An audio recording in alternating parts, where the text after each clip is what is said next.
തിരുവനന്തപുരം തിരുവല്ലത്ത് യുവതി ആത്മഹത്യ ചെയ്തത് സ്ത്രീധന പീഡനത്തെ തുടർന്നെന്ന ആരോപണം. സ്ത്രീധന പീഡനമുണ്ടെന്ന മൊഴി നൽകിയിട്ടും ആ വകുപ്പ് ചുമത്തിയില്ലെന്ന് ബന്ധുക്കൾ ആരോപിച്ചു. ഇതിൽ പ്രതിഷേധിച്ച് ബന്ധുക്കൾ മൃതദേഹവുമായി അസിസ്റ്റന്റ് കമ്മീഷണറുടെ ഓഫീസ് ഉപരോധിച്ചു. ഷഹാനയുടെ മരണത്തിന് കാരണക്കാരായവരെ പിടികൂടുമെന്ന് ഉറപ്പു ലഭിച്ചതിനെ തുടർന്നാണ് പ്രതിഷേധം അവസാനിപ്പിച്ചത്. ഇന്നലെ വൈകുന്നേരമാണ് തിരുവനന്തപുരം തിരുവല്ലം സ്വദേശിയായ 22 വയസ്സുള്ള ഷഹാന എന്ന യുവതിയെ ആത്മഹത്യ ചെയ്ത നിലയിൽ കണ്ടെത്തിയത്. യുവതിയുടെ മരണത്തിന് കാരണം സ്ത്രീധന പീഡനമാണെന്ന ആരോപണമാണ് ബന്ധുക്കൾ ഉയർത്തുന്നത്.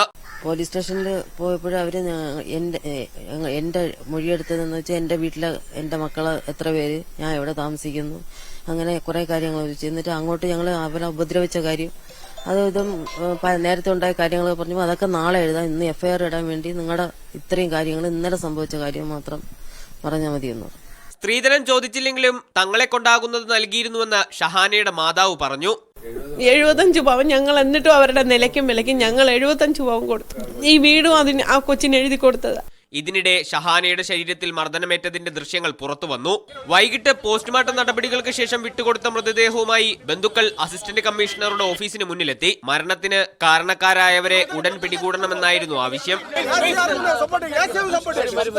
എല്ലാ നടപടികളും സ്വീകരിക്കുമെന്ന് ഉറപ്പു നൽകിയതിനെ തുടർന്ന് ബന്ധുക്കൾ പിരിഞ്ഞുപോയി. ഇതിനിടയ്ക്ക് ഷഹാനയുടെ മാതാപിതാക്കളുടെ മൊഴി തിരുവല്ലം പോലീസ് രേഖപ്പെടുത്തി. ഫോറൻസിക് പരിശോധനകളടക്കം പുരോഗമിക്കുകയാണ്. വിശദമായ അന്വേഷണത്തിന് ശേഷം FIR വിപുലപ്പെടുത്തുവാനാണ് പോലീസിന്റെ തീരുമാനം. മീഡിയ 1 തിരുവനന്തപുരം.